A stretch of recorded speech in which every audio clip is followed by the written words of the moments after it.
செங்கல்பட்டு மாவட்டம் மதுராந்தகம் தொகுதி அதிமுக வேட்பாளர் மரகதம் குமரவேல் அச்சரப்பாக்கம் தெற்கு ஒன்றிய பகுதிகளில் தீவிர வாக்கு சேகரிப்பில் ஈடுபட்டார். கொங்கரை, வடமணிப்பாக்கம், சிறுதாமூர், அனந்தமங்கலம் உள்ளிட்ட கிராமங்களில் கூட்டணி கட்சி நிர்வாகிகளுடன் இணைந்து வீடுதோறும் சென்று மக்களை சந்தித்தார். மேலும் கடந்த முறை சட்டமன்ற உறுப்பினராக இருந்தபோது எம்எல்ஏ நிதியில் மேற்கொள்ளப்பட்ட கட்டிடப் பணிகள் மற்றும் வளர்ச்சிப் பணிகளை சுட்டிக்காட்டி வாக்கு சேகரித்தார். மேலும் இரட்டை இலை சின்னத்தில் வாக்களித்து தன்னை வெற்றி பெறச் செய்ய வேண்டும் என்றும் அவர் கேட்டுக்கொண்டார். அதாவது அந்த எடப்பாடி அவர்கள் தான் முதலமைச்சராக அமரப்போவது உறுதி. உங்களுக்கு தேர்தல் வாக்குறுதி நிறைய கொடுத்திருக்காரு.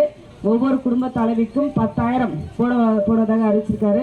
இது மட்டும் இல்லாமல் உங்களுக்கு மாதம் குலவிளக்கு திட்டத்தில் 2,000 ரூபாய், வருஷத்துக்கு 3 சிலிண்டர்.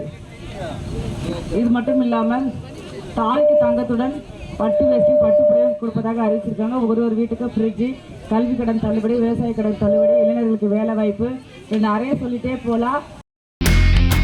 இனி செல்லும் இடமெல்லாம் செய்தி. தந்தி டிவியின் வாட்ஸ்அப் சேனலை ஃபாலோ பண்ணினா செல்ல இருக்கும் இடமெல்லாம் செய்தி. இதோ QR கோட் இப்பவே ஸ்கேன் பண்ணுங்க, ஃபாலோ பண்ணுங்க.